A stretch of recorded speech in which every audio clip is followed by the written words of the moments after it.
All right, shalom, shalom. First and foremost, we want to give all praise and glory unto Yahweh, by Hashem, Yahushai, by Hashem Rakak double honors unto the elders, apostles, great millstone.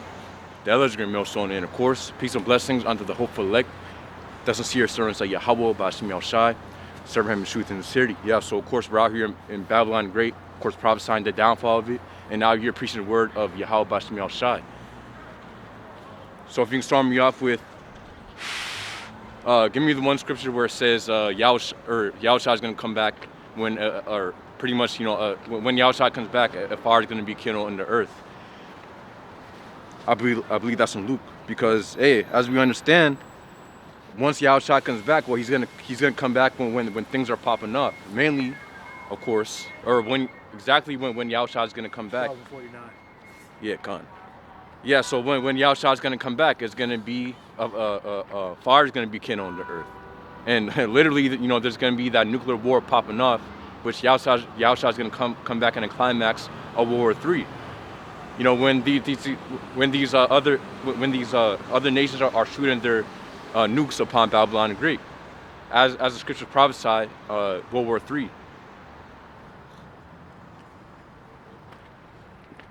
Gone.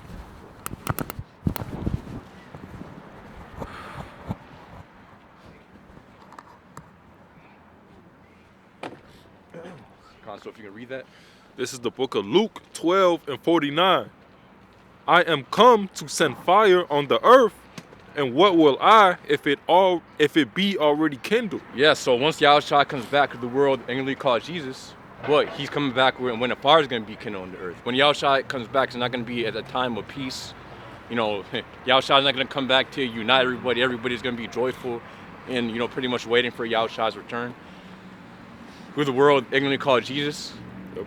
Now, when Yahushua comes back, it's gonna be a day of darkness. It's gonna be a day when things are popping up, because Yahushua is gonna have to have a reason to come back. He's coming back to deliver the elect, to deliver them from what? From ultimately that destruction. For that destruction. And ultimately Yahushua is coming back to take down these other nations and to set up his kingdom over all the nations, and to set up his people over all the nations, man.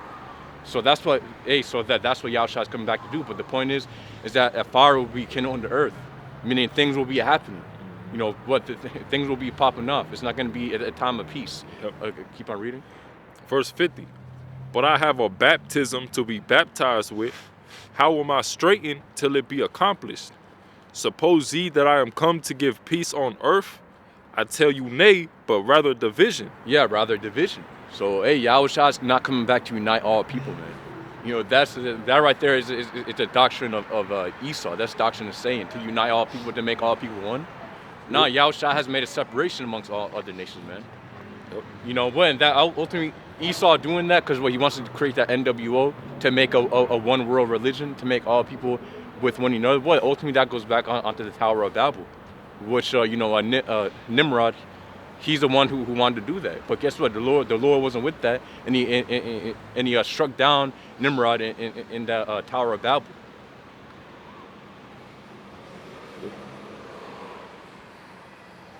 So keep on reading. Verse 52. For from henceforth there shall be 5 in one house divided, 3 against 2, and 2 against 3. Yeah, see? So even down to the family level, the Lord made creative division, man. Because again, the Lord didn't come to make this ministry, pretty much a family thing. Which some brothers, yeah, they their family might be I guess a little bit hip like to the truth a little bit, but ultimately this ministry is set up for us, man. And as the scriptures say, even for brothers who have wives, ultimately they're going to be saved through childbearing. Not really mainly through their works or what they do, as it says in 2 Timothy. Of course there's exceptions, but hey. So if you can read that again. Yeah. This is the book of Luke 12:52. For from henceforth there shall be 5 in one house divided, 3 against 2, and 2 against 3. The father shall be divided against the son, and the son against the father, the mother against the daughter, and the daughter against the mother, the mother-in-law against her daughter-in-law, and the daughter-in-law against her mother-in-law. Hey, and once things really pop off, man, once things really get hard, because, hey, I mean, even though, hey, things are happening right now, but once all hell breaks loose, that's when everybody's going to be tried, man. The servants of Yahweh Shem Yashai, the true servants of Yahweh Shem Yashai will be tried. So once the trials and tribulations really come down and all hell breaks loose, then the Lord's really gonna test who's of His. But the main temptation is gonna be the hour of temptation, which the scriptures what the scriptures go into within Revelation chapter 13 and 16. What in the hour of temptation spoke about in Revelation chapter 3 and 10, which ultimately once Esau Edom, he mandates that mark of the beast that the scriptures speak about in Revelation chapter 13. So once that happens, man, think about it, you won't be able to buy or sell, do anything, and it's gonna come to a point where if you don't take it, Esau is gonna seek to put you to death. He's gonna be sending out his martial law. Yeah, just in case you smart asses, if you already got it, if you start using it during the time of mandatory, it counts as the mark of the beast. Because if you try to get slick, I've already got it, but they ain't enforced it yet. Oh yeah. So if you start using it when it's mandatory, hey, that's the mark of the beast. Yeah. Oh, not hey, Try to be slick. Yeah. Yeah. You can get it right now and just do it on your own, without just near field. Anybody can do it. They can buy the implant and then program it, and then you can use it any near field kiosk or checkout. But it's not the mark of the beast because it's not enforced. So when it's enforced, you start using it, but you have to register that. You just can't just use it. You got to register it. With that system. As soon as you go online with that system, the new financial system, then that's the mark of the beast. So Yeah. That's a little technicality, but I mean, you can't trick the Lord. Like I already got it before. Yeah. It was enforced. Yeah. And hey, anyways, let's say breaking the law anyway. Yeah. Con. The scriptures say not to make any cutting in your flesh, and if you take that, I mean, again, and anyways, who's to say, once Esau, mandates that MOTB, who's to say he's not going to be an updated, chip with, pretty much enhanced capabilities and technology Right, within it? it? Upgrade to it. Yeah, so you're going to have to get another one. Yeah. So that's possible, yeah. Or it's only certain ones are approved. Yeah. Only certain classifications are approved. But the point is, if you're still buying and selling during the time of that, whatever you got in your body that you're using, it's a mark of the beast. Yeah. Right? Because it's mandatory and you have to use that system. So, you can't trick the Lord. Right? You can't trick Yahweh Shai. Yahweh Shai is all seeing. So if you are not of the elect and you're here in Babylon, America, you're still under the law. You're judged by the law. So the end is you're going to get put to death. Right? That's the ultimate penalty is death. So that's going to be your what you're going to pay is death. If you're of the elect and you're not going to take the implant. You're not going to have the implant in your body.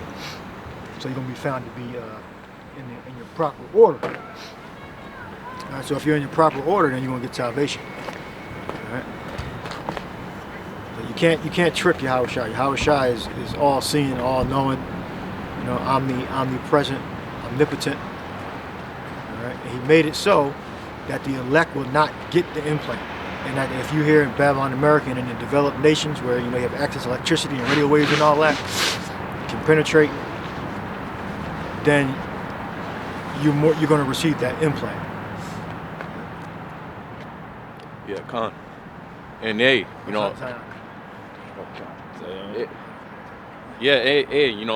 adding on to the elder's point, you can't, you can't supplant Yahweh Shem Yashai. Because, the Lord's the ultimate Jake, man. You think you're going to supplant the Lord? As the scriptures say, the Lord looks upon the heart. And the Lord knows you better than you know yourself. So. Yeah, man. Like, just do what the Lord said, man. Stop trying to find some sort of loophole or some sort of, shortcut. Like, technicality, you tiptoeing, you tip it on the line, the Lord gonna push you over, man. All right, you can't do that. All right. Yeah. So if you keep my reading, if it's any more. Yeah. So this is verse 54, and he said also to the people, when ye see a cloud rise out of the west, straightway ye say there cometh a shower, and so it is. And when ye see the south wind blow, ye say there will be heat, and it cometh to pass. Ye hypocrites, ye can discern the face of the sky and of the earth, but how is it that ye do not discern this time? Yeah. And hey, even though a lot of these things are popping up, Jake still doesn't want to get right, man. You know, they still don't want to get right with Yahweh Bashem Yahushai. As scriptures say, as Israelites, well, our duty is to serve the Lord, man. We're supposed to repent and to serve Yahweh Bashem Yahushai and to put out the wicked way, to put out the you know, pretty much the serving of idols. Right. And what? Ultimately, if you're putting anything over Yahweh Bashem Yahushai, then that right there is an idol, whether it be money, whether it be your job, whether it be your family, whether it be anything. If you put anything above the Lord, Yahweh Bashem Yahushai, then that right there is idolatry. Got a precept? Go ahead. This the book of Matthew 6 and 24. No man can serve two masters, for either he will hate the one and love the other, or he will hold to the one and despise the other. Ye cannot serve Yahweh and Mammon. Yeah, exactly. See, so you can't serve the Lord and Mammon. Like Nate, for example. For you to be super rich, obviously he's gonna have to take you to sell out. You know, you're gonna have to be with pretty much the agenda in one way or the other. And what it pretty much came out, you know, allegedly this dude's making over 100 million, man. Which, you know, worth his company. Yeah, his company. IUIC or organization. That's a lot of money flowing. Yeah, so hey. For a preacher. Well, he's a false prophet anyway. Right. As of right now, he's a false prophet. Calls on Christ. The scripture say don't make a mention of other gods. And though he's not directly serving them, he in a way he is, because he's worth that much money, and he's calling on an incorrect name. There was no time period where the Israelites called on, when we were in our right mind, we were calling on Christ, Jesus. They were calling on Yahweh Shai. Yeah, hey, you know, that right there is a name that our slave masters gave us, man. You know, whoa. Obviously, the scriptures say how Esau will come with another tongue, and what Esau came with another tongue, saying Jesus Christos or Jesus Christ or you know, whatever. Pretty hey, that's his God, man. And what he's the one who taught us that, because hey, you know, we weren't speaking English or Portuguese or Spanish or French. No, we had our own languages, man. So how is it possible for us to be calling upon Jesus Christ, which is not even, you know, again, it's not even what's the word? The real Greek. Yeah, that too. And Jesus is not. It's a made up word. Yeah, well, that's all words are made up, but that's not a standard Greek or Latin word. That was made up for English speakers. Right. And then it wasn't even. Like, how was it even pronounced back then, 500 years ago? Because the J is a stylized I. So in the Greek, you would say Iesus. So yeah. And well, how would you say it in English, though? I doubt they said it exactly in Greek. So well, who knows? They didn't have recorders back then. So yeah. It's pronounced in Greek Iesus. All right. So how would they pronounce it in English? In England, 1611, 1492. How are they pronouncing it? So it just changes with the evolution of the language. That's not the Lord's name don't change with the evolution of the languages. All right, it's one Lord and one Messiah. All right, or one God, one Messiah. It's Yahweh and Yahweh Shai. Yeah, Khan. Yeah, and even what you know, as pretty much the history says, when Christopher Columbus, when he came to the Americas, he had Hebrew interpreters with him. Cristobal Colon in Spanish. Cristobal Colon. You know, that's really his true name, but you know, it got changed though. It got pretty much, you know, changed over time through English. But when he came here, he brought with him Hebrew interpreters. Why? Because they knew that they spoke some form of Hebrew.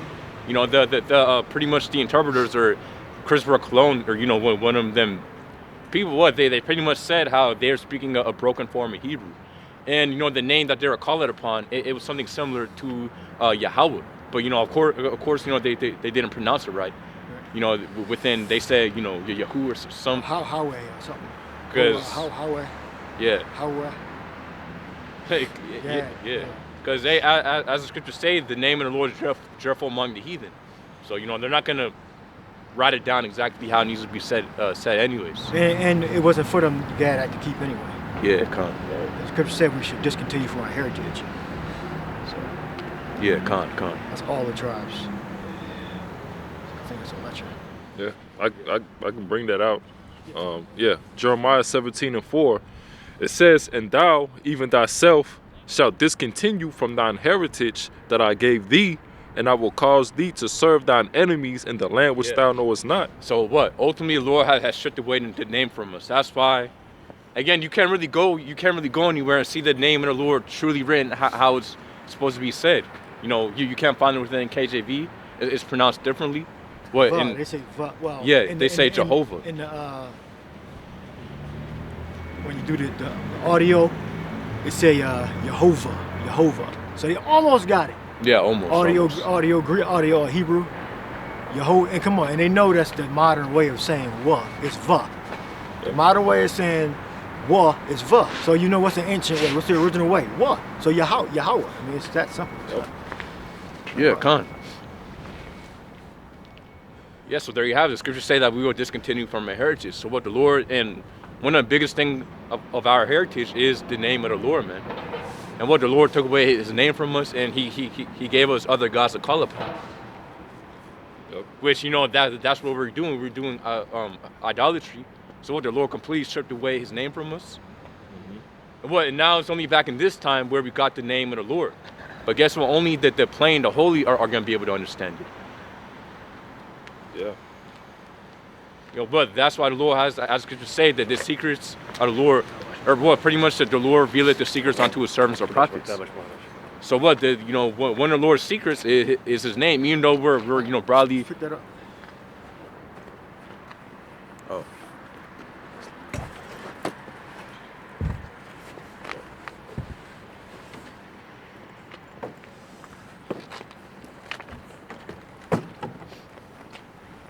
Yeah, Khan, so what? Yahweh Bashem Yahshai, only the elect are going to be able to get it. As it says in Sirach chapter 17 and 10, the elect shall praise his holy name. So what? That's making a distinction from the rest of the world. And what? The elect, the scriptures didn't say all people will call upon the name of the Lord. The scriptures say, yeah, even though you're going to have some, 2/3 call upon the name of the Lord, guess what? The scriptures say not to only call upon the name of the Lord, but also to do his will. To do what he said to do. Okay, I don't know if you guys mentioned dreadful among the heathen. Yeah. That's a good point. I don't know if you guys said it or not, but like you said, like when Moses got the name, right? He went.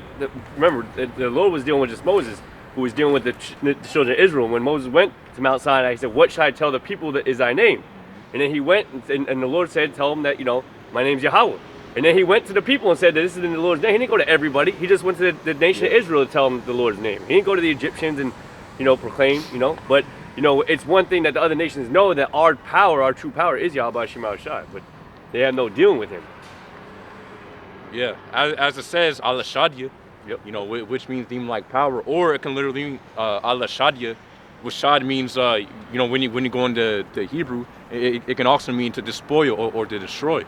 So, literally the power of destruction. Hold on, I got the despoiler. The power. Yeah, again, pretty much the power of destruction, man. Because that's exactly what Yahweh Bashem Yahshai was doing to these other nations, to the Egyptians. Well, I mean, before that, he destroyed the world with water. Oh, yeah. Con. I got a precept. Yeah. Hey, so that's why the Lord has that title. Yep. Is Malachi chapter 1 and verse 14.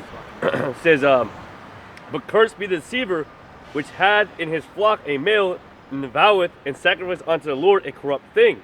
For I am a great king, saith Yahweh of hosts, and my name is dreadful among the heathen." Hey, so yeah, there you have it, man. So I mean, hey, that's why. Again, hey, you're not gonna see that the heathen call upon the name of the Lord, man. You're only gonna see that the servants of Yahweh Bashem Yahshai doing that. Why? Because it's dreadful among the heathen. So what? They're comfortable calling upon Jesus, and they're comfortable calling upon God, and, you know, these other names.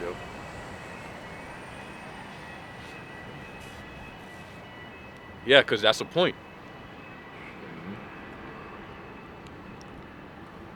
Yeah, it was more in Jeremiah 17. Yeah, Kanye, So this is Jeremiah 17:4, and it says, "And thou, even thyself, shalt discontinue from thine heritage that I gave thee, and I will cause thee to serve thine enemies in the land which thou knowest not. For ye have kindled a fire in mine anger, which shall burn forever." Yeah, exactly. So the reason why we're in the state that we are in is because, well, we went off against Yahweh Shem Yashai. Well, we committed idolatry. We stopped serving the Lord, you know, keeping the law, statutes, and commandments. So the Lord gave us onto our enemies. So yeah, this why we're in Babylon Great. This why, you know, what the bulk of slavery happened in 1619. This why the so-called Native Americans, Latinos, got overtaken in 1492. Again, that's because of our disobedience. Yep. And what? Again, so, you know, we lost our heritage and we lost everything. And what? We're here, or what? Pretty much what? We were serving our enemies within the land of captivity. But now it's only coming back. As the scriptures say, it prophesies a 350-year period where pretty much what? The truth will start coming out again. You know, when Abba Bivens came on the scene, 1969, 1970, when Abba Bivens came on the scene, what, the truth started coming out again. And then, of course, up until our elder apostles and elders on down. The Old Testament and the New Testament, or the New Covenant, the Old Covenant, was the writings of the Old Covenant being refreshed in the New Covenant, and using both writings to teach the truth, as Abba Bivens did. It's one of those great acts. Right? And calling us Israelites. Like we're the Israelites. Yep. You know, doing that. The church, all they do is they say everybody's a spiritual Israelite, or they have a sacred love for the so-called Jays. Well, I love because they're the people of the Bible. They ain't the people of the damn Bible. We the people of the Bible, or the Holy Bible. Excuse me. We're the people, not the gods of the little hats. Right? They're imposters. They're not the children of Israel. The children of Israel are poor and they're scattered throughout the whole earth. And they've been gathered mainly here in the West. And we have a scattering of our people in the different nations. We're the largest nation on the earth, as the scriptures say, as the sand of the sea. All right, amongst the Philippines, Indonesia, China, right, all over East Europe, West Europe, right, all over Africa. Right. But our main base was the New World, was North, Central, and South America. But we have a multitude of Israelites all over the Old World also. And I can't quantify the number. It could be 30% scattered or more. It could have been, Lord could have made it so 50% is over here and 50% over there. I don't know. All right, but I know they hid among those nations. And look, our people hid among those nations, and they look like those nations. All right, and sometimes you can see the attributes of them, you know.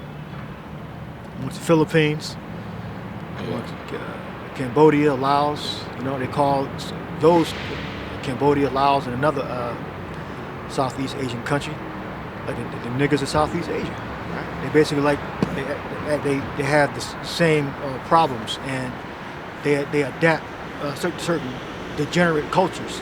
The same thing Americans adapt, right? Because the whole world look at American so-called blacks and Latinos, Native Americans as the blueprint for, you know, style, culture. Right? That's why everybody on earth, especially Tribe of Judah, imitate Tribe of Judah. Right? Whether how they dress, stupid shit they say and do. You know, they're being super ghetto. I mean, that's all so-called black American export, whether it's in England or the Philippines. All right? And that's one clue of how you know that our people are around in those nations. All right? And they're being called those nations that they're dwelling in. All right? Especially when you hear them speak English, like, okay, this sounds like a Jake. because they imitate so-called Black American culture. Even if they don't even know they're doing it. Like the music that they listen to, like rap. Now everybody's a damn rapper. Whether you in England, rap didn't come from England. All right? It was Japanese. Right? Rap didn't come from Japan. They love Kanye West in Japan. All right? And some of them are heathens, but you know, that export, when they imitate the dance, all this dancing shit came from so-called Black Americans. All right? They weren't doing the shit in Japan 50 years ago, and in the Philippines 50 years ago. All right? As soon as Judah started to rise up in the media, they started to be an export, and then everybody started imitating it. All right? Reggaeton, the same shit. All right? Came from Benjamin and Ephraim, one of the Latin tribes.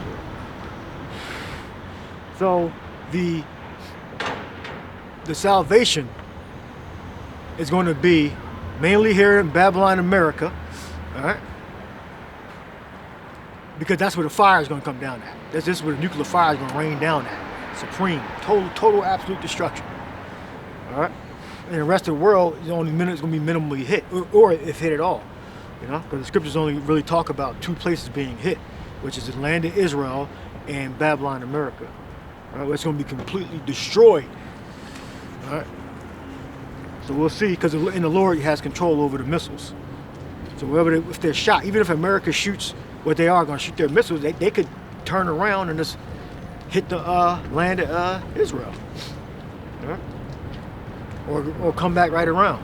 Because the Lord is going to control those missiles, 100%. It's not going to be guided with a computer program that's going to hit its exact mark. It's going to be, the program is going to be changed to whatever the Lord want those missiles to hit.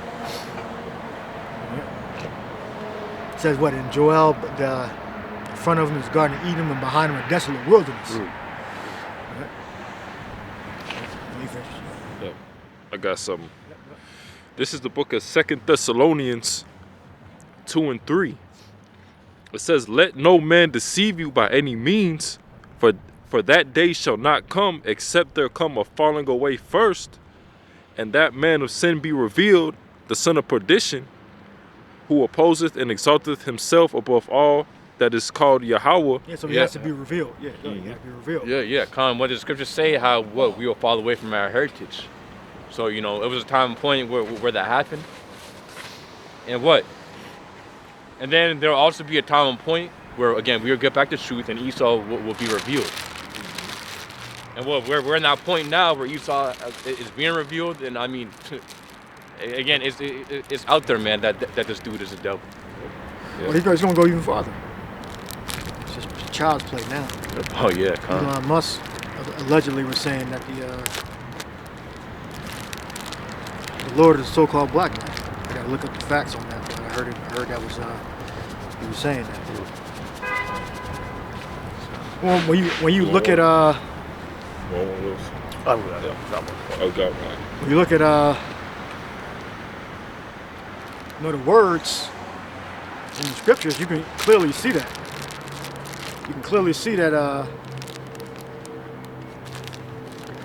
Yahweh Shai and the prophets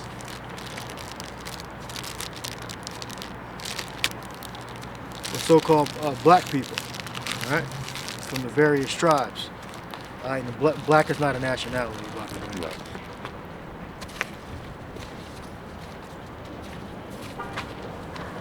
So when you look up the precepts, Yahweh Shai, like the brother said, the ultimate Judite. So if Yahweh Shai is the ultimate Judite, then all his sons or his brothers look similar. Yeah. All right. It's not, Yahweh Shai is so-called black man, and the Israelites are all so-called white people, or vice versa. No, they all look similar.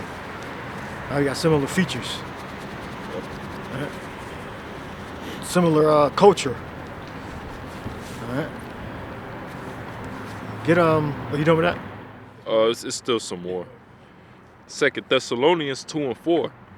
"Who opposeth and exalteth himself above all that is called Yahweh, or that is worshipped, so that he as Yahweh sitteth in the temple of Yahweh, showing himself that he is Yahweh. Yeah, and exactly, and many things that Esau is doing, man, especially this new technocracy that he wants to create.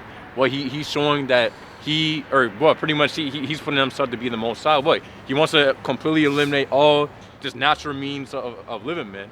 Well, he ultimately what he wants to eliminate all the food sources, pretty much all the natural food sources, and replace it with the artificial food sources. Like Bill Gates, well, obviously he's buying up all the farmland, and what they want to replace it with artificial food, 3D printed lab-grown meat. Also, what they want people to eat insects and instead of using what Yahweh. Yeah, sustainable. Grind them up, put them to a paste. There's a movie called Soylent Green. Came out, I think Charleston Heston was starring in it. It was basically, I think it was dead, but it was human bodies being processed into these wafers or crackers. Soylent Green, the movie. So they telling you what they want to do. Yep. I believe that was like a movie in the 70s, I think, 70s or 80s, probably the 70s. So that's what they want to do. They want to process sustainable. I don't know how humans are sustainable if you got to feed them and shit. Yeah, eventually you're going to start dying and shit, man. Yeah. Because if you're going to be feeding people, and then feeding people bugs, that's not the natural order. But the mad cow disease, I believe when cows eat like meat or some shit like that, that's how you get mad cow disease, when cows eat animal protein. Cows ain't supposed to eat animal protein. They're supposed to eat like grass. They get that mad cow disease. So ain't supposed to be eating people. A person's not supposed to eat a person. Eventually they're gonna get sick. But it shows you that in the Book of Eli. Cannibals, that cannibal scene. Is that a Book of Eli? Yeah, it's a cannibal scene. Yep. And people just say they want some meat, and they brought the meat out. They got people locked in the basement, I think. There's another movie called People Under the Stairs. Ving Rhames was in it. And it's a 90s movie. Basically, it was this Edomite couple. They had, I believe they owned a lot of property in the hood. And they had basically had people locked in their basement. A bunch of Edomites. Some of them had their tongues cut out. They were real pale. They was locked in the damn basement. I don't know what they was doing to them. I think it might have been eating them. I think it was eating them. I gotta go look at the movie. But People Under the Stairs. It's a 90s movie. I guess it's technically like a horror movie. Yeah. So I think they own real estate. The hood. They lived on the edge of the hood, and they owned a lot of the real estate around in the hood. And Ving Rhames went to go break in with this little young boy, and I guess he got caught and he got killed. And the movie's about the young boy, the little black kid, getting chased around the house by the Edomite. But then he found out people in the walls, and basically people under the stairs. So basically Edomites chained up, all pale and fucked up. I guess the people that own the house is eating them, I think. I gotta watch the movie again, but that's how Esau gonna be in jail. We ain't gonna be eating him, but Esau gonna be in jail. He gonna be under the damn stairs. People under the stairs. All right. That was a sick fucking movie. Now that I think about this shit. Man. There was a show. I forgot what the show was called, but I think there was like some sort of nuclear attack or something like that. So no one was allowed outside. They were in this bunker. I think it was on Netflix. But they were in this bunker or whatever, and they basically were told to not go outside. It's dangerous, stuff like that. And then if you go outside and come back in, you put everybody at risk. And I know that they were sitting around the round table. I guess they were eating or like that, and they actually set up a ploy to basically, you know what I'm talking about? Oh. No, because of Mike, So I think they set a ploy to basically pretend that somebody went out. So she basically she had this wand that would detect radiation, and she faked it that person went out, and because she's somebody was out, X, Y, and Z, saying all this stuff, and they're we're gonna go out and I'm gonna figure out who did this. So they go around the table, and they did basically a false negative. Or I don't know if the bitch slipped something in the person's coat or something like that, but it basically went off, and they're basically it's the person.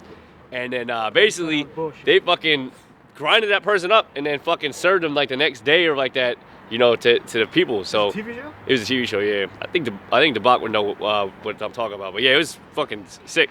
But they didn't know at first, you know. They just thought that he went like they like you know cleaned him up, so to speak, you know, hosed him down and shit. Blah blah blah. He was kept trying to you know state his case that he didn't go outside, this and that. But yeah, they freaking put him through the ringer like that, and then the next day like that they made the food and they were eating it. And then at one point when the dude was eating the food, like he seen something, and one guy's like, I don't care what the one bitch was like, I don't care, this shit tastes good, and was just fucking slopping it up. She didn't care if it was someone dead or not. I believe they had a cannibal scene on Snowpiercer.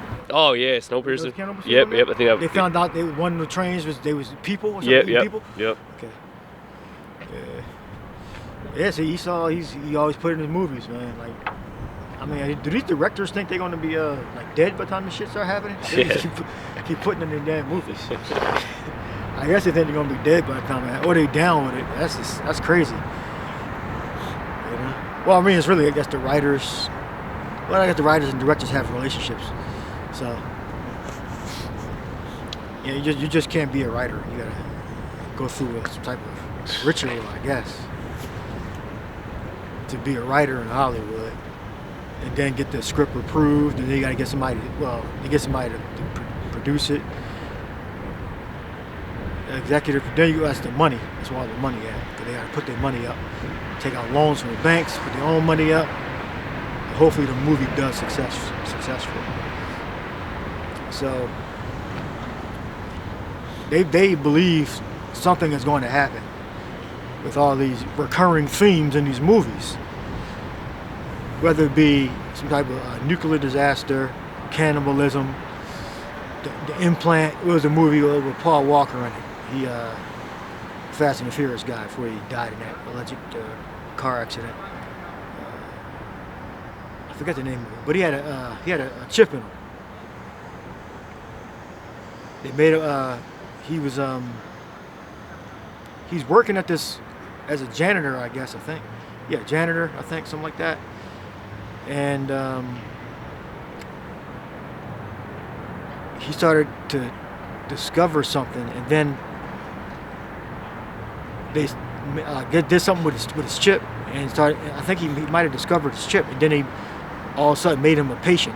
He ended up enrolling him inside. Movie Paul Walker. I gotta get the name. I forget the name of the movie. The movies just they copy off each other. They made the Cure for Wellness was the same way, right? He was going there on an assignment, and then he ended up being a patient. So people use the similar themed in the movies, you know. Yeah, but the movie with Paul Walker, that was cause I used the screenshots in a couple of my videos a little while ago. It was a flat chip. But back when they first started to bring out the flat chip that you can actually use now, that movie predates the new flat chip. That movie was the first movie I saw that had a flat chip instead of the regular cylindrical one that they normally would show. That movie with Paul Walker and I forget the name. Lucifer. No, not Lucifer. Lazarus Project. Oh yeah. The Lazarus Project. All right, that's what it's called. And he discovered he had a chip in it. It was a flat chip. So they come on, how the fuck you? Yeah. How don't you? How is this possible? And then they come out with a damn flat chip, like 20 years later. It's European, obviously the flat one. They pioneer a lot of the technology. But the Lazarus Project, back from the day, basically. So they's basically keeping him away from his family for some reason. I forget why. I gotta watch the movie again.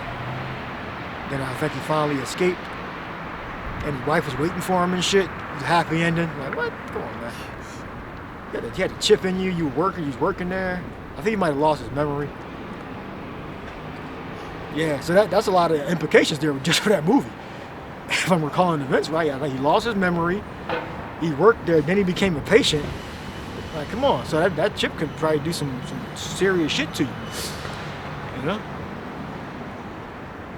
Oh, then remember, you gotta comply. You know? Remember, it's gonna be a totalitarian system. It's not gonna be just you get a chip, business as usual. There's gonna be a reason why you got that chip. It ain't gonna be business as usual. Yeah, like you got the choice of like that. Like, oh, you don't, You basically a slave. don't got no choice. You ain't gonna have no choice. You're a slave Yep. at that point. So they gonna tell you to do whatever the hell they tell you to do. You're going to do it. But you got to take, shots. The jump shot. Whether you gotta be a blue collar worker, like a UPS worker, unloading trucks, burying bodies. Whatever they tell you to do. They have the right to organize citizens to conscript you, not just for military use, for labor. All right? You don't got to put a gun in your hand; they can put a shovel in your hand. Conscription is not new. That's not something that's overseas. Remember, it was conscription. It was a draft in Vietnam. Ain't nobody want to fucking sign up. Why the hell they had to have a draft in the '60s? They ain't have enough people for the military, so they had to make a draft. So you can't get away from the implant, the everything around the implant. You got to worship, all right? I mean, bow down, kiss the hand, do what the system says. Remember, it says gonna make an image of the beast, which is the ancient Roman Empire, to make it a new money system, a new identification system for the new Roman Empire, which is America. And you have the different vassal states in Europe. That's the Roman Empire.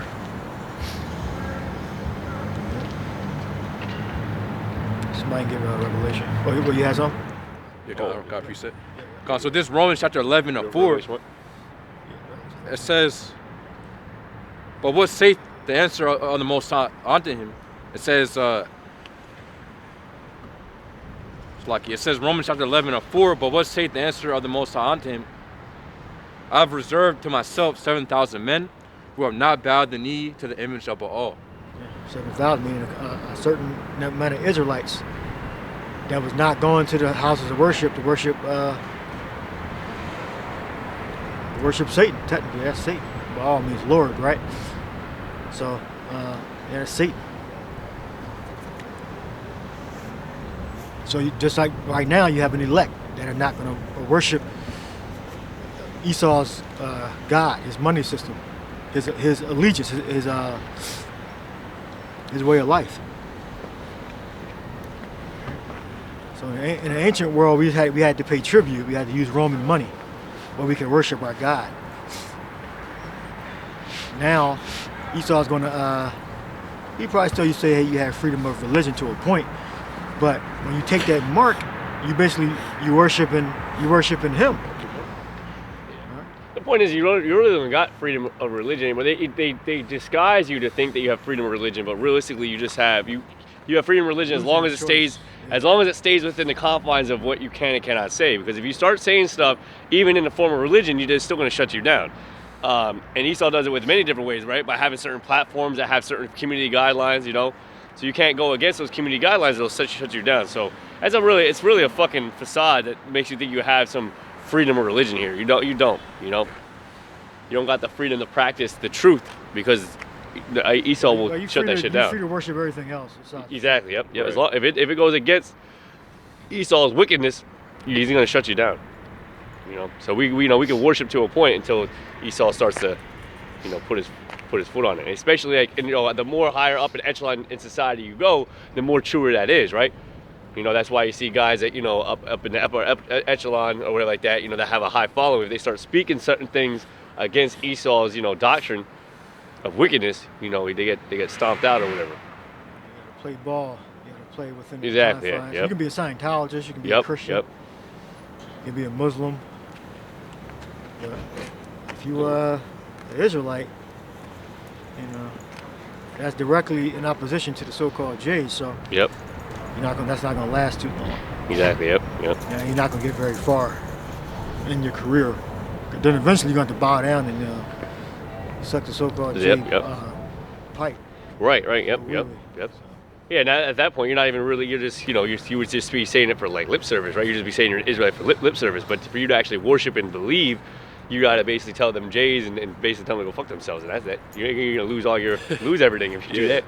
Yeah, because I mean, that would be stupid because all of them are sodomites. So. Yep. Yeah. So unless you were a sodomite too, it don't make no sense to even get a job there. Yep. Why would you get a job working around all sodomites? Yeah, like it was this thing. Unless you're a contractor or something. It was this thing going around. I guess it happened recently. The Kodak Black. He was like, I guess he was down on his knees doing like a prayer or something, and they was like, oh, he's Muslim and all this.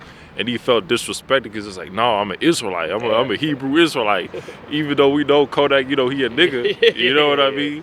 But, a guy who's really coming out in the highways and hedges, these rappers and entertainers, and they're not really going to be a sincere Israelite. You can say that, I'm an Israelite, and, I think Kendrick said it one time too. Yeah. But then it's like, you're not going out and going against Esau and, going out and preaching, helping the brothers, So, it's just lip service. You ain't questioning the J's and saying, they ain't really the J's. You only go but so far and say your identity, but you can't go into the doctrine, because if you start going into the doctrine, then, that'll mark you. Find out that the Israelites, there's going to be no such thing as per capita, or not per capita, let me not say that.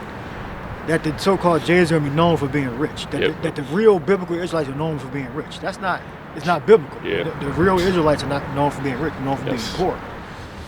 And realistically, you shouldn't care about no damn status, but that's just, unfortunately, the world that, these people, that's why it says you can't put old wine in new wine in old bottles, because a lot of people, they have a foundation of just, doing what they did to get where they're at, and it's like, they ain't really going to throw that all away, but you shouldn't be giving a fuck about no status, no money, none of that, You could take your money and invest into something and get rid of all that rap image, and you don't have to be out in with all them wicked people and these wicked parties and because you putting yourself around stuff you shouldn't be around. You come back and repent and just put all that stuff to the side, because like the scriptures say, can a rich man enter into the kingdom of heaven?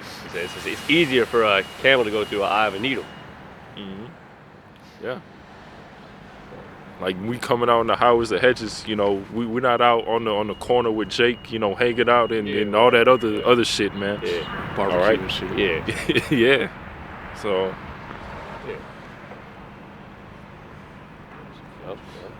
And this is, like the brother was kind of getting into, you said you want Revelations 18, you said? 13 and 16. Kind of like the brother was going into about, like, the people eating each other and stuff like that, and like these different producers kind of going into that. It's because they know the state and quality of people, right? Like, at a certain point, these people will go mad, and that's what we're about to soon approach. We're about to soon approach people's losing their shit, losing their mind because of the shit that's happening, right?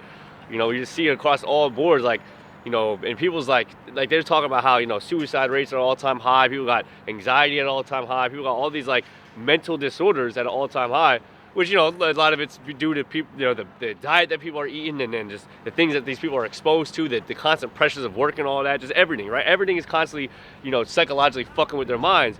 So, just couple that with an all-out pandemonium that's about to come, man, these people are going to go mad, man. They're going to go crazy. So, we got that precept. I got it. So this is Revelation chapter 13 and 15. It says, and he had power to give life unto the image of the beast, that the image of the beast shall both speak, and cause that as many as would not worship the image of the beast shall be killed. Yeah.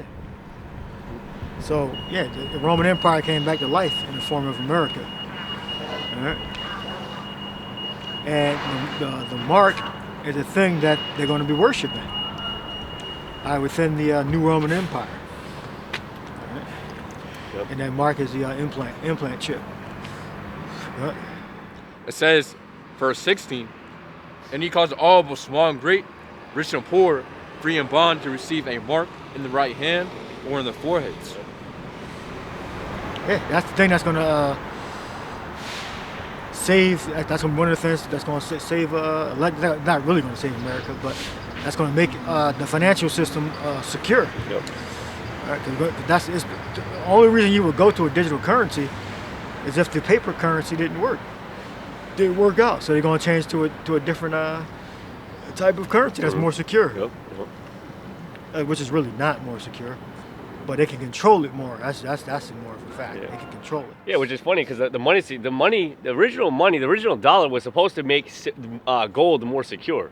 That way, you're not hauling around big, large sums of gold that actually has tangible value. Remember, they came up with the dollar to basically, it was a note. It was a Federal Reserve note that you would be in a form of exchange, right? So I would go, give this brother $5. He would give me the 5 gold. I would hold on to it. Then he would exchange it with this brother back there. Then you would come back to me. I would give you the gold. And that's how the first Federal Reserve Bank kind of started. Because then what they started doing is like, well, we can actually give out 5 or 10 notes and not have the gold as like an IOU, and then you just give me the interest on it. So they started giving out excess notes versus the gold that they actually had, and would make a profit on it. But then what the problem is, when everyone came back to get their notes, to exchange it to gold, there was no gold there, for the notes to come, so that it caused that shit to fail. But that's where the Federal Reserve banking system kind of first, started. But the notes, and now that was back then. Now the notes aren't backed by no gold. The notes are just that, dollars, right? They're supposed to have, the only worth they have is because we say they have worth. A $1 bill is no different than a $100 bill except for the stamp that's on it. It's based on trust Yeah, yep. system. Yep. So if we say it's for 100, and then all the nations are in on it too, because they agree on this. They agree on the system. That's not backed by gold or silver. Right. Yep. So you have an untangible money system that is going to change to even a more untangible money system, like just digits, right? Just a digital currency. Yeah, that's going to trend. Yeah. So that's what it's going to evolve into. It's going to evolve into. And 100% electronic. And then think about it. Think about how much logistically that takes away from the printing of the money, the exporting of the money, right? How unsecure it is. Like we got these companies that go to these banks and like that to support, transport this money and all that. There won't be no need for that because they can just type in a system, boom, boom, boom. People work at the mint. Yep. Every major city has a Federal Reserve, and the Federal Reserve has a mint next to it. You take all that stuff out logistically. Now you just you get your paycheck, it's in your chip. You want to spend money, it goes to the person's chip, right? All that stuff goes to a digital currency, and it wires things digitally. It's very easy.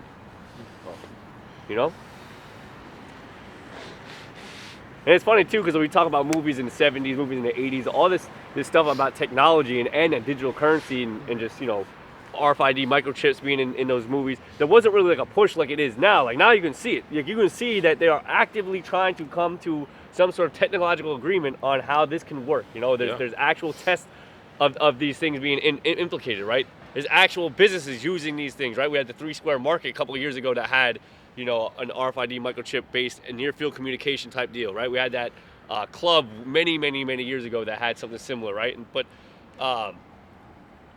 you have tattoo artists that can easily just put that in. You can unlock your phone with the technology is there. It's not sci-fi no more, which is the point, right? Back then you would say like, oh, it's sci-fi. Like no. Yeah. And back then they didn't like make those movies up back then just making shit up, just pulling shit out of thin air, just trying to be as science fantasy as they can. They knew that there was some, that this was 100% in the realm of possibility and technology. Yeah, they were talking. Yeah, they had I forget where this came from, but they basically tell you like a lot of this technology that they bring out is 10 to 20 years old. 20 years old. This technology that they bring out is 20 years old. They've already been, thought of it and all that. And then a lot of this technology, it's already out on a higher scale, but then it starts to be released on more of a for the everyday people. You know what I mean? A lot of things are for the higher echelons, or it's on a mass scale. Now phones are on a very small scale. Look at TVs, right? You go TVs back in the 70s. You only had certain people that had box TVs, and then they switched the box TVs over to LCDs, right? LCD TVs got really popular. LED TVs got really popular. But before they were popular, they were very expensive, and not really anybody had it. And I remember, plasma. Projector. Yep. I remember that there was an article that went out that they said by the year, and I forget what year it is, so I'm not going to quote it, but they said by the year X, they want to make sure that all box TVs are done away with, and everyone owns an LED TV. or whatever TV, you know, that basically a flat screen TV. Yeah, a flat screen TV, and sure enough, you can't go in no one's. If you go in everyone's home, they have a flat screen TV. So whether it be LED, LCD, right, TV, and sure enough, that's what they did, right? And they made it very affordable, right? You go in and all these TVs are very affordable. All those microchips and all that them components back then were very expensive. Like you wanted an LED TV back in the day. LCD used to be $1,000. Yep. LCD TVs. Yep. So they made it a little bit more mainstream. They made it more affordable for the everyday person. So, you know, you just basically have that across the board, and that's that technology they had way back. They already had a motive, like, okay, well, you know, this technology, we want to make sure that everyone owns these type of TVs, you know, or these flat screen TVs. We're gonna do away with the the old analog type TVs and yep. Yeah. You might, I mean, some grandparents' house, you might see the old fucking TV, something, but I ain't using it. You know? But anyways, I just want to... More space, you know, more electricity, I Yep. believe, too. Yep. The LCDs are more efficient. Yep. Makes sense. That's what you're going to say about the money. Yeah. Makes sense. So Exactly. Lightweight, easy. Yep. It's in your flesh. Yep. You don't got to worry about freaking, people stealing it from you. I'm sure they'll try to figure out some way for credit card fraud. Like, oh, you don't got to worry about credit card fraud somehow, right? I think I brought this out a while back. I remember, if y'all brothers know the Mythbusters, right? So I remember they were actually doing a convention or something like that, and someone asked a question about, because in one of the Mythbusters, one of the girl, I think the girl or the dude, got the C-hip implanted in him. And they were doing certain like tests and stuff like that, certain Mythbusters like that. And then I remember someone in the convention asked, hey, does the dude still have the C-hip in him? And the guy was like, basically the dude, and he was the younger one of the Mythbusters. Like I said, if y'all remember the Mythbusters from Discover. Remember him saying in the thing, he was like, listen, like, I don't know how much I can say on this. He goes, well, I'll tell you what I know. And everybody started cheering on because, he's about to drop or like that, drop some knowledge or whatever. He said, listen, all I know is when we released that episode and we were talking about going back and revisiting that episodes and doing things where it's like, how hackable is it, what's the convenience of it and all that. They told us not to do it. They actually wanted us to take the original the videos down like that, and basically saying like, listen, like they just didn't want us nowhere near going into any more of that, like the C-hip stuff. This is back in 2010, 2012, around that year or something. It wasn't time yet. Yep, exactly. So, they Mythbusters were all on that already, trying to test some things and discover, and all of them were, and the producers were like, no, absolutely fucking not. You will not go into that type of technology and information. Like the brother said, it wasn't time for that. But now you got people like Elon Musk, trying do different brain hips and stuff like that. And it's funny because you had, was that 2017 when the dude said, it's June, ain't no microchips? I think that was 2017. No, yeah, not for sure what year it was, but nevertheless, it doesn't even matter because you cannot deny it now. You cannot deny that there is a push for a new technology, and that new technology is that micro C-hip. Yep. You can't deny it. Like, I don't know how you can deny it. Well, he said it might include the mark of the beast might include the chip, bro. But it's not in the Bible or something like that. That's fucking crazy. Saying it's weird stuff like that. The mark might include a chip, but it's not the mark of the beast. Yep. Something like that. Yeah, and that's the ultimate debate, and the ultimate thing that we push is that the micro C-hip is the mark of the beast, and that's the strong emphasis. Like that, the emphasis is on the prophecy of the mark of the beast, because that is a main prophecy that's gonna encompass the final destruction, right? So there is a very important topic to discuss. So there can't be no schisms, there can't be no gray area. It has to be concrete. Okay, the mark of the beast has to be concrete, what it is and what it isn't. And what it is, okay, the mark of the beast is the chip. That's what it is. That no man might buy or sell. The brother's gonna go into it. It's like I said enough. Go ahead. Comes with this Revelation chapter 13 and 17. It says, and that no man might buy or sell, save he that had a mark, or the name of the beast, or the number of his name. Mm-hmm. And 666, it's the same thing. It's said it 3 different ways. Yep. 666, the implant chip is what it is. The number of his name. 666, it's saying the same thing. It said if you get the chip, then that's the mark of the beast. It's not saying you got to write the name of the beast in English or something like that. No, it's talking about the implant chip. He said it 3 different ways. However many times he reiterated in the sentence. What? It says, Revelation chapter 13 and 18, here is wisdom, let him that hath understanding count the number of the beast, for it is the number of a man, and his number is 666. So that's how you know to look out for the Edomites that are going to push this agenda. You're going to see that number pop up, 666. So you know they're going according to the Lord's program. You know, they read the scriptures and said, yeah, Satan told them that number too. Like, okay, yeah, it adds up. So. Okay, you know, he got us with that one, but you know, hey, because literally, you know, every prophecy that every prophecy that the scriptures speak about, guess what? It's literally Esau's, you know, doing every single one. You know, this pretty much the prophecies that prophesy what Esau's gonna do. You know, he's doing it in real time, man. Yeah, I don't know when Esau started using it, the number 666. But it had to have been ancient, you know, through the secret orders. Yep.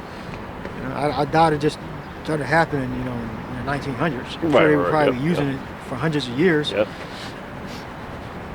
You know, no, we'll see. It'll be revealed to us, right? But we know during these times, Esau uses that number, right? Whenever Esau adapted it, I don't know. Yep. He probably was using it back in like the 1300s. He probably was using it probably before that. Yep. But when Esau came back into power in the 1300s, it's likely he may have started using it there. Yep. If I do the research, maybe it might go back farther, you know, 1300s. You know, but that's when Esau started to come back into power. You know?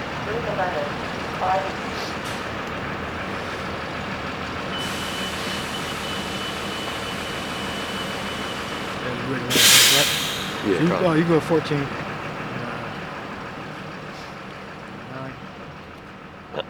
9. So it says Revelation chapter 14 and 9.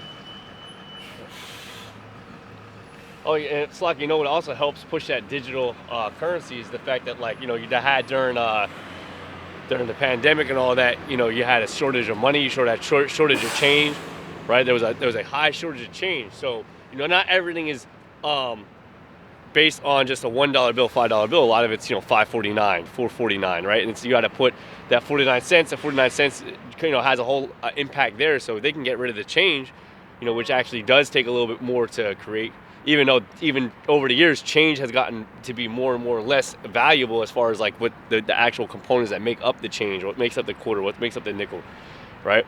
But yeah, there was a shortage of change where they were basically saying, like, listen, we can't accept like no dollars because we can't give you change back. So. Or we gotta accept it. Is that, yeah, you gotta be, you ain't gonna get change back, yeah. So that helps push it as well. It's a trial run. You know? Yeah, which also, like I said, goes to show you the logistics side of it, right? Because everything was shut down, it made it hard to freaking, you know, and it's a bullshit they say, but, you know, basically because everything, the way things were, there was no way to really get the change out there like that. So logistically speaking, it makes it hard, you know. So they purposely stopped. Oh yeah, of course, yeah. Like I said, that's an excuse they're making. Yeah, that's an excuse they're making. So people wasn't going to work, so then they couldn't get the money to where it needed to be. But with the digital currency, you don't really got to worry about that. It's just someone, you know, essentially. I mean, it's more involved, but it's essentially just someone in there just typing in some numbers and sending it to your freaking account. It's really that simple. Gone. So it says, Revelation chapter 14 and 9, and the third angel followed them, saying with a loud voice, if any man worship the image and his, if any man worship the beast in his image and receive his mark in his forehead or in his hand, the same shall drink of the wine of the wrath of the Most High, which is poured out without mixture into the cup of his indignation. Yeah, which is the nuclear fire. So if you're here in Babylon, America, or the state of Israel, you can be totally burnt the hell up, nuclear fire. So if you're somewhere else, you may not get hit with missiles. Right? Like scriptures don't say that the other nations is going to be destroyed with nuclear fire. It says it about Babylon, America, and the state of Israel with the Khazars as well.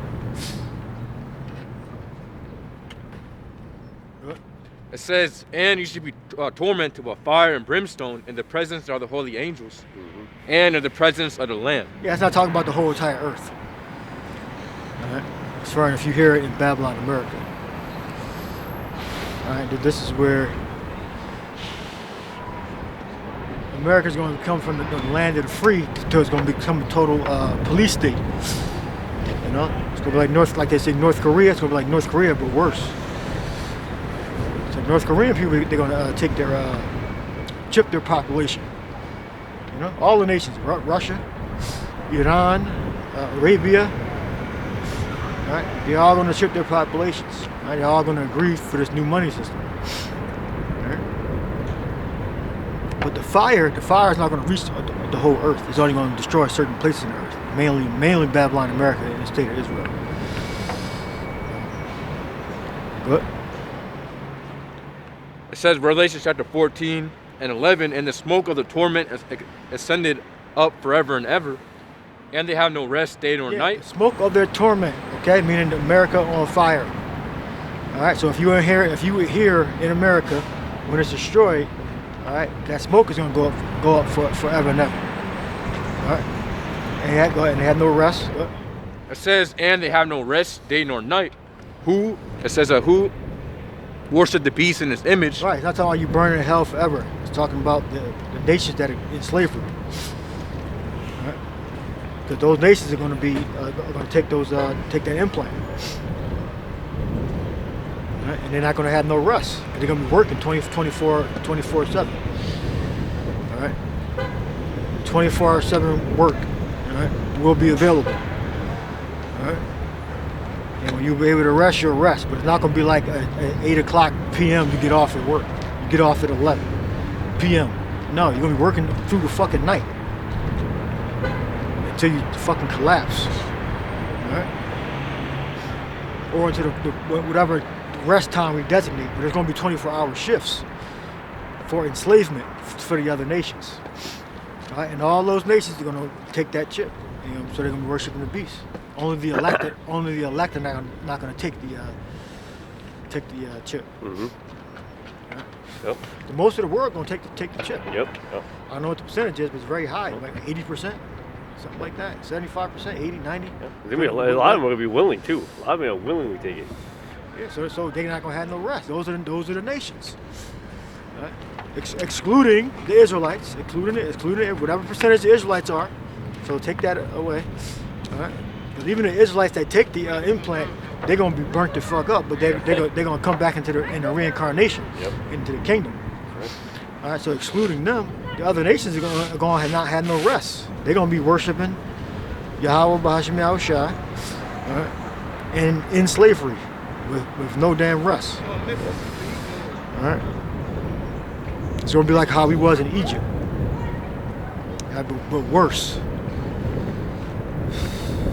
How he was in chattel slavery. Right? How Ephraim was in the gold mines. Right? Worked to death. And you're going to take the best of your women and make them concubines. Like Christopher Columbus did. He was a real nasty piece of shit, devil. Right? But we're not going to do the evil shit he did to the Taino and Boricua. We ain't going to do that. That was some demonic, evil shit. Yep. We're just gonna chop your fucking head off and be done with it. How about that?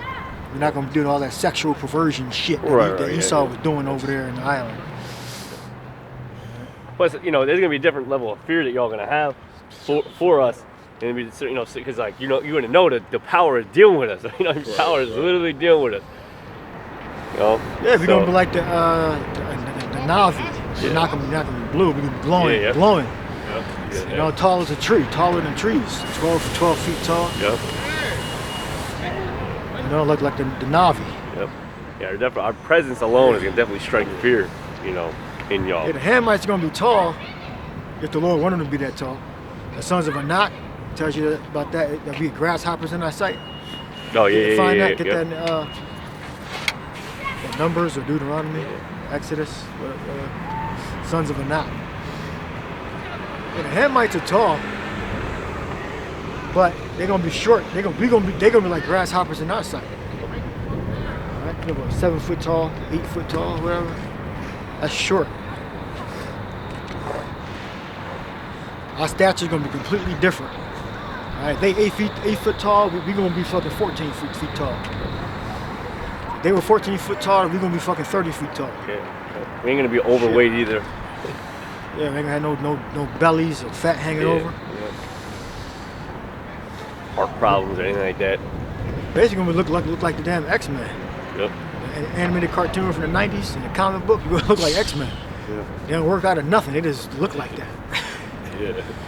You know, look like Bishop, Wolverine. Those are my two favorite characters. Built just like that. Like that. They don't even do nothing. Just walk around, rip. Yeah. You got it, sons of Anak. The evil report, they were feared. Caleb gave a good report, right? Read it. God, so it says Numbers chapter 13 and 29. The Amalekites dwell in the land of the south, and the Hittites and the Jesubites and the Amorites dwell in the mountains, and the Canaanites dwell by the sea and by the coast of Jordan. And Caleb stilled the people before Moses and said, let us go up at once and possess it, for we are well able to overcome it. But the men that went up with him said, we will not be able to go up against the people, for they are stronger than we. It says, verse 32. God, so it says Numbers chapter 13 and 32. And they brought up an evil report of the land which they had searched unto the children of Israel, saying, the land through which we have gone to search it is the land that eateth up the inhabitants thereof. And all the people that we saw in it are men of a great stature.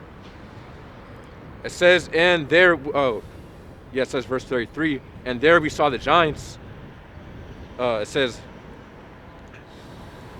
it's lucky, it says Numbers chapter 13 and 33, and there we saw the giants, the sons of Anak, which come of the giants, and we were in our own sight as grasshoppers. Right. And no, giants don't necessarily mean that you're like really, really tall. Right. But in this sense, it's referring to that. It's referring that they were men of renown, and that they were really, really tall of stature. All right. So in this sense, it's because it told you that we were as grasshoppers. So it is giving you a size difference. But the word there is probably napash or some variation of that. There, you can look it up. That don't necessarily mean like really tall. All right. Because when you look into the ancient Greek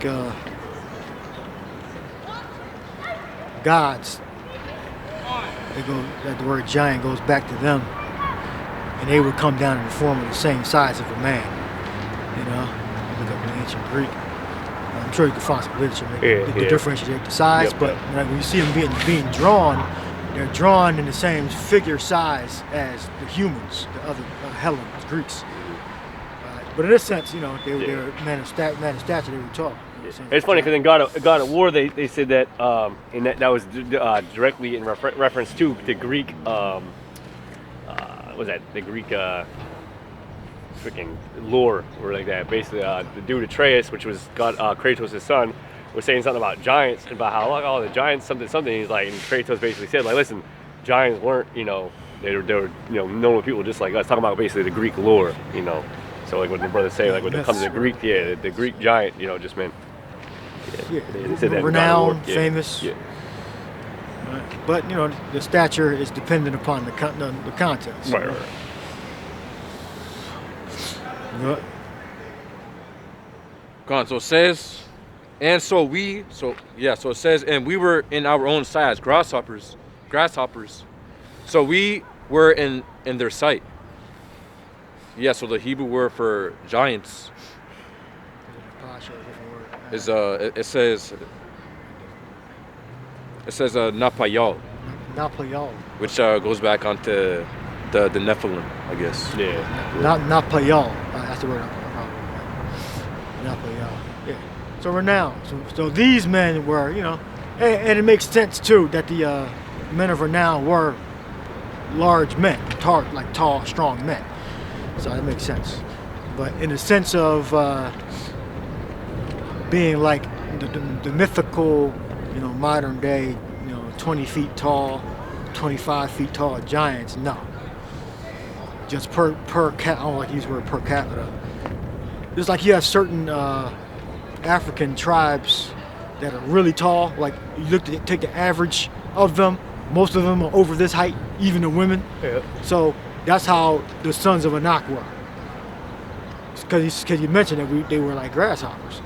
So that family within the Canaanites were they were really tall family as grasshoppers, the sons of Anak. It don't mean every single one of them were the Canaanites. It just means the certain family had a very tall stature, and they were renowned for being famous in war. So yeah, they peeped him. We saw him. You walk past, saw this dude. Oh shit! Must be the sons of Anak we're hearing about. God, so I got something. And they had to trade. The Canaanites had to trade with the Egyptians then, because stories had to, go from the land of Canaan to Egypt, where our ancestors were in slavery, for them to even know about the sons of Anak. Or he might have overheard conversations, identified themselves as the sons of Anak, when he saw their stature, because how would he say, oh, and he saw the sons of Anak there. You can't fight these people, really.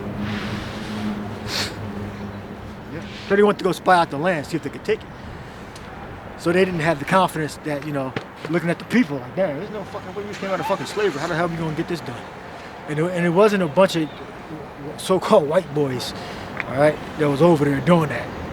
They're going to spy out the land of Canaan and come back with an evil and a good report. There wasn't no damn Edomites, all right? Those are so-called blacks, Latinos, Native Americans, before we got those terms, those names. All right? With the sons of what? It was one man from each tribe or something like that. Or one prince from each tribe. And Caleb, and then I think one had it, and then that's how they took either 12 of them, or was it 4 of them? I forget the number. They wanted to go spy out, see if we could, see where things were, what we were up against. That was a spy. Right? And that proves that the Israelites were not so-called white people. So how the hell did he spy out the land, and they were the only white boys in there? Everybody else was like tall and black as hell. Canaanites, Philistines. And like Philistines come from the Egyptians, and the Canaanites come from Ham.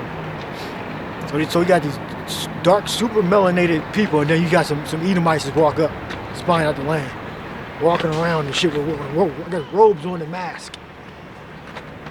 No, they were all people of color in the land of Canaan. All right, the Israelites, all right, the Jews that went into the land of Canaan, went into the Philistines, all right, to spy out the land. They all look similar.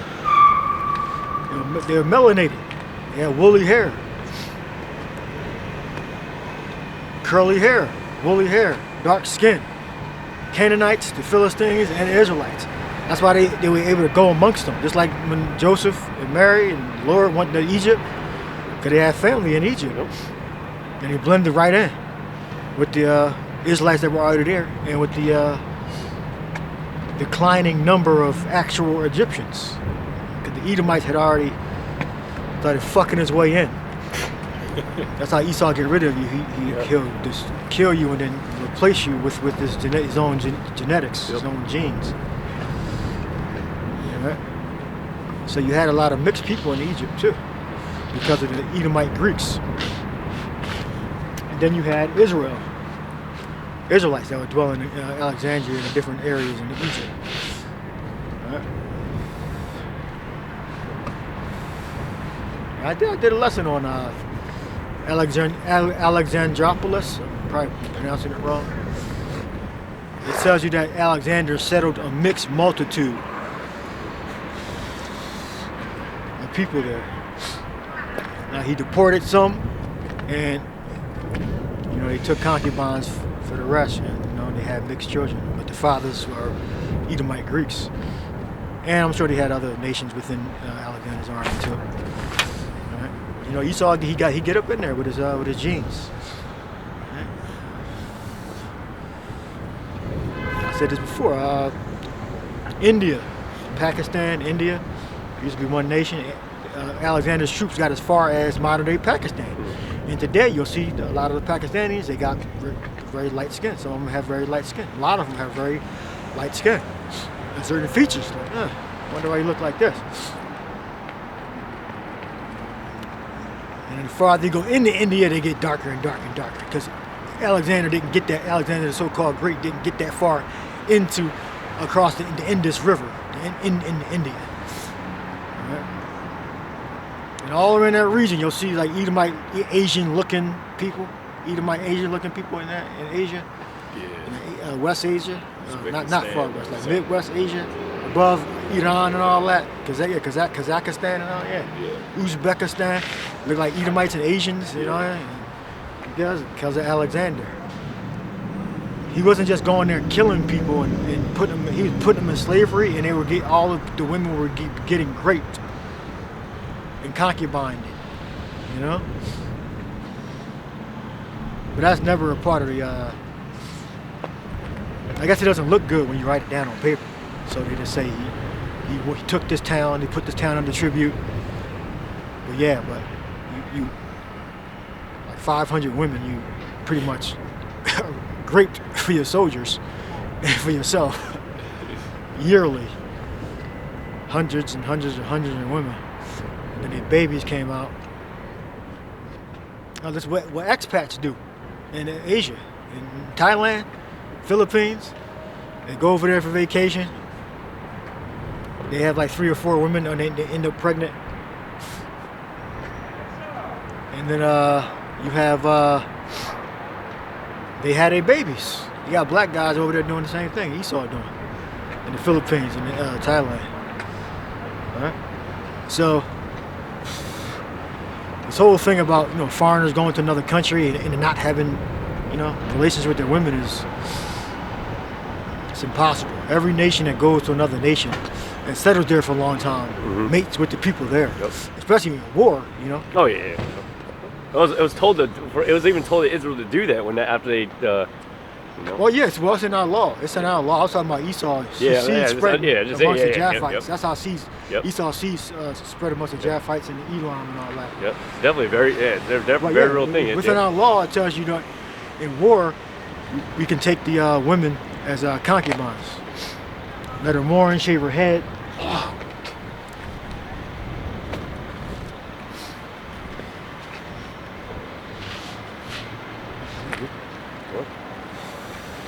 Give me the tares and the wheat. We'll end it on there. Tares and the wheat parable. See, I know they sow good seed. So give me the whole parable. End it there. The good seed of the children of the kingdom.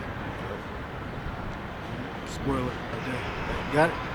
Yeah. Go read it. All right. This is Matthew 13:24. Another parable put he forth unto them, saying, the kingdom of heaven is likened. Matthew 13:24. Another parable put he forth unto them, saying, the kingdom of heaven is likened unto a man which sowed good seed in his field. But while men slept, his enemy came and sowed tares among the wheat and went his way. But when the blade was sprung up, he said he won his way. That's what Esau did. Alexander did it. The Edomite Romans did it. He spread his seed and then went his way. But this prophecy is referring to what he did to our people. All right. That's how you see variations of different colors amongst, Issachar, Ephraim, Judah, Gad, especially Gad. Gad damn near non-existent. What? Yep. Verse 26. But when blade was sprung up and brought forth fruit, then appeared the tares also. I mean the original archetype, of Gad. Because Gad is spread amongst Judah. And they had their own, gatherings over there in the Midwest. I think that's where the highest population of Gad is. I think it's in the Midwest. But they're scattered amongst, the different tribes of Israel. Gad. Go ahead. Verse 27. So the servants of the householder came and said unto him, Sir, didst not thou sow good seed in thy field? From whence when hath it tares? Or from whence then hath it tares? Look about tares. Go ahead. Verse 28. He said unto them, An enemy hath done this. The servant said unto him, Wilt thou then that we go and gather them up? But he said, Nay, lest while ye gather up the tares, ye root up also the wheat with them. Tares in the wheat. Go ahead. Verse 30.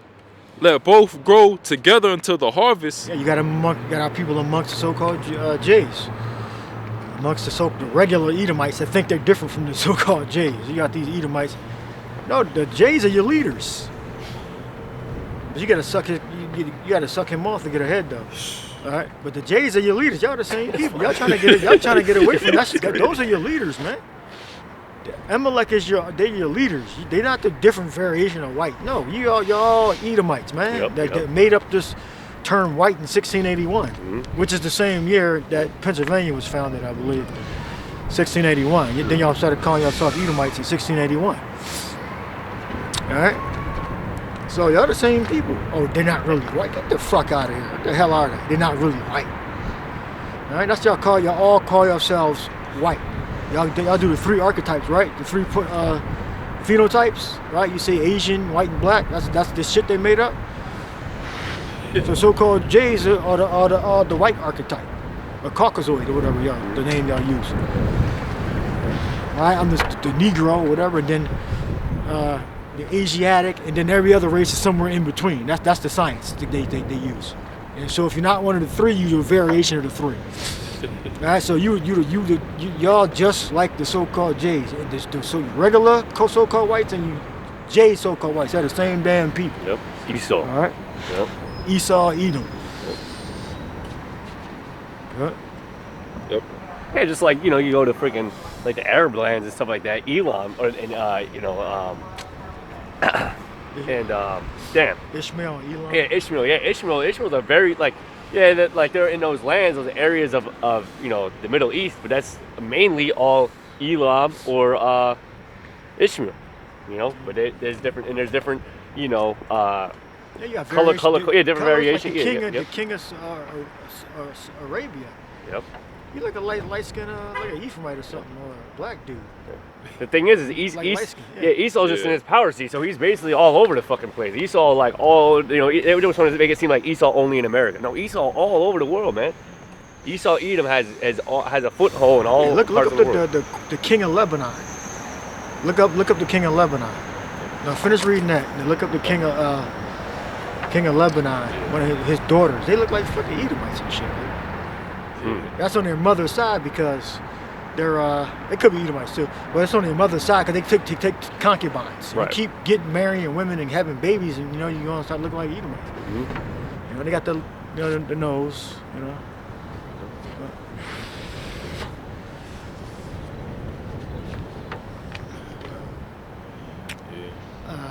Jordan. Look up Jordan. I want you to look up Wikipedia.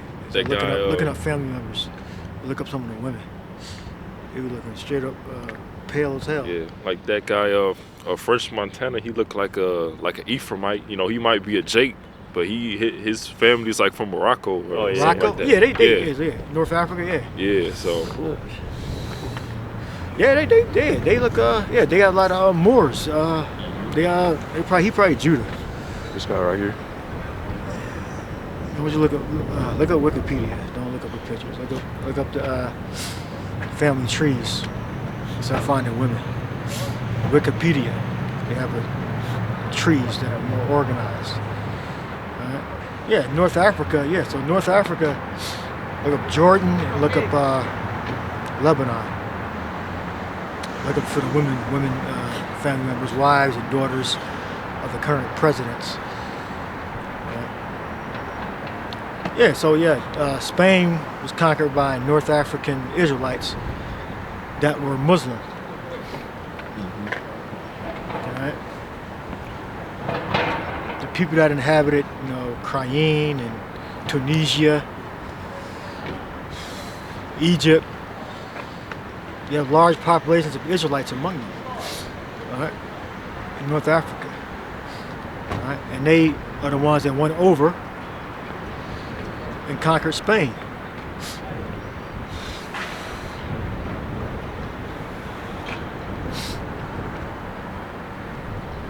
And hence a lot of Europe on that end. So the seed of Israel spread everywhere. All right. Of course, you had Hamites and then you had Arabs mixed among them. But the so-called Muslims that conquered Spain were super dark. Right? They were super dark. Right? So we looked up giant. You got those images yet? Yeah, console.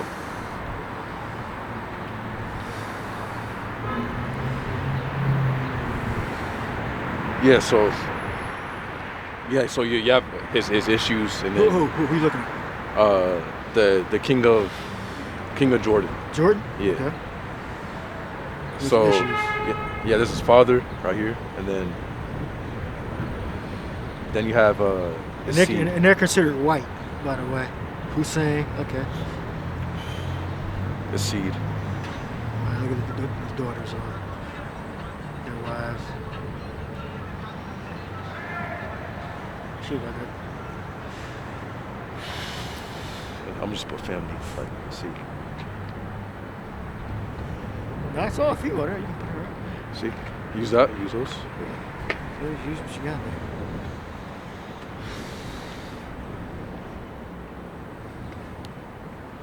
Look up Lebanon. Look up the king of Lebanon. Look at his issues.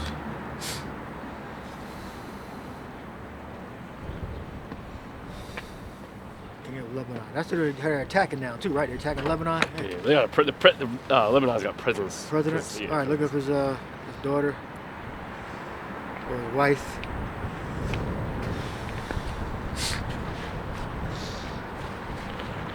They don't look like your typical dark-skinned, medium brown-skinned Arabs. They got Edomites in their bloodline.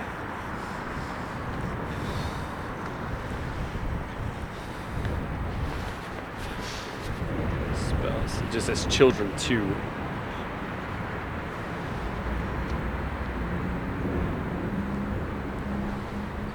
Yeah, actually, it says the king of Jordan, his wife, Queen Noor, is from Washington D.C.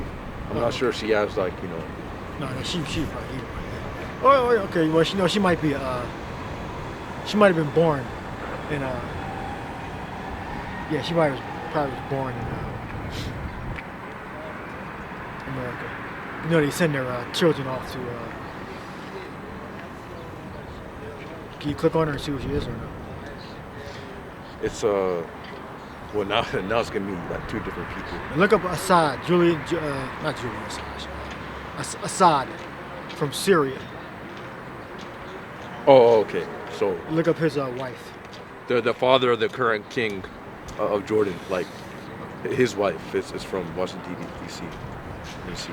Yeah, if you can find, where her origins from. This is oh, of course. This is the president of Lebanon right there, and then his kids. I think it's him. Maybe. Look at them. They look very fair skinned. Because it says it has 2 kids, so.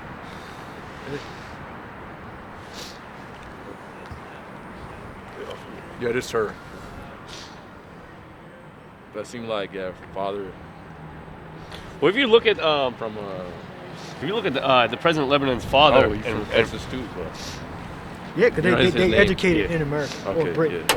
That's how they get their education. So they can be a part of the system, know how the system works and all that.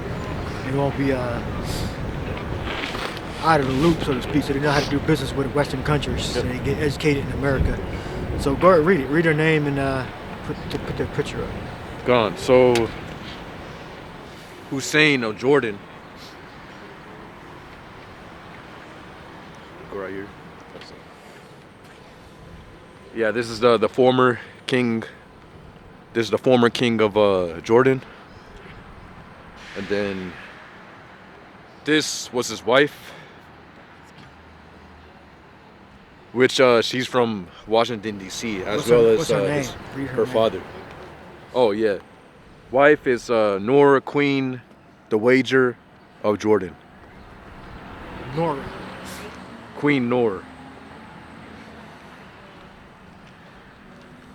And then her father, also born in the U.S. in Texas, Najib E. Halabi. So there you have it. Do you have anybody you want to show? no, I just that one picture I showed. Come on. All right. Yeah. When you do your research, you'll see. In that region. Very fair skin, which is like Lebanon, yeah. Jordan, Syria. Probably in Iran too.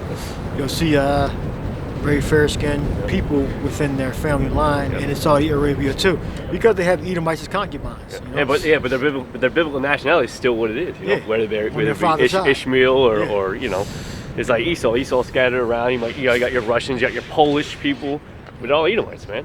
And with Israel, sprinkled and scattered within, but the majority of these countries that are predominantly, so-called white-looking, it's Edomites, man. Is Esau and just another sect. Just Esau using a lot of his America, Babylon. It was basically like in the old ancient time, like Rome, right? As Rome spread out and spread its bullshit across all the nations and stuff. Yeah, exactly. Yeah. When Esau was conquering exactly. countries in Europe, he's spreading the sea. Exactly. Yep. Planting everywhere out. Now Esau was, the Romans and the Rome and all that. That's basically the same thing with America and Esau and America, right? Esau uses his home area, America and Israel, right, as the footholds of himself. But then he's conquered throughout, whatever, and he continues to conquer the other nations as well, or somehow put his foothold in these other nations, right? Some way or another, right? With having his foothold in Israel's lands, right? Like the Israelites' lands, like the so-called Mexicans and so-called Puerto Ricans and all that. Like some way or another, Esau's up in there. Break down the parable. Check the seed.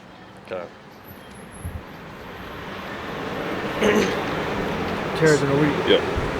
Start from the beginning or? Break down the parable. The parable explains the parable. It didn't explain the parable. Go ahead. You just said it. You just read the parable. It didn't explain it. I explain it. The scripture explains it. You give me the definition for terror. Okay. So this is Matthew 13 and 24. It says, another parable put he forth unto them, saying, the kingdom of heaven is likened unto a man which sowed good seed in his field. But while men slept, his enemy came and sowed tares among the wheat and went his way. Verse 26. But when the blade was sprung up and brought forth fruit, then appeared the tares also. Yeah. So, like we was going into. No, it explains itself. The scripture explains itself. You gotta keep reading. Yep. Verse 27. So the servants of the householder came and said unto him, Sir, dost not thou sow good seed in thy field? From whence hath it tares? From whence then hath it tares? He said unto them, An enemy hath done this. The servant said unto him, Wilt thou then that we go and gather them up? But he said, Nay, lest while ye gather up the tares, ye root up also the wheat with them. Just read, man. Verse 30. Let both grow together until the harvest, and in the time of harvest I will say to the reapers, Gather ye together first the tares, and bind them in bundles to burn them, but gather the wheat into my barn. Another parable put he forth unto them, saying, The kingdom of heaven is like to a grain of mustard seed, which a man took and sowed in his field, which indeed is the least of all seeds, but when it is grown, it is the greatest among herbs, and becometh a tree, so that the birds of the air come and lodge in the branches thereof. Another parable spake he unto them, The kingdom of heaven is like unto leaven, which a woman took and hid in 3 measures of meal, till the whole was leavened. All these things spake Yahushua unto the multitude in parables, and without a parable spake he not unto them, that it might be fulfilled which was spoken by the prophet, saying, I will open my mouth in parables, I will utter things which have been kept secret from the foundation of the world. Then Yahushua sent the multitude away, and went into the house, and his disciples came unto him, saying, Declare unto us the parable of the tares of the field. He answered and said unto them, He that soweth the good seed is the Son of Man. The field is the world, the good seed are the children of the kingdom, but the tares are the children of the wicked one. The enemy that sowed them is the devil. The harvest, the harvest is the end of the world, and the reapers are the angels. As therefore the tares are gathered and burned in the fire. Yeah, no salvation whatsoever. They're going into slavery, and then they're gonna be burnt up in the fire. Figurative, then literal. Yeah. It says, so shall it be in the end of this world. All right, you hold it there. All right. So well, I was gonna say sever the righteous from under the just.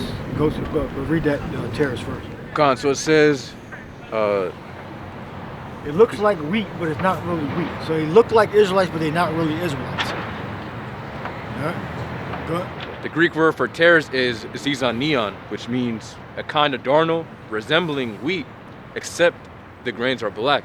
And it says darnel or false grain. False grains. All right. So you got the Israelites that they're not really Israelites. They look similar to Israelites. So you have tares amongst the wheat. The wheat are the children of the kingdom. But the tares are the children of the wicked one. All right, finish it off. Yep. Verse 41.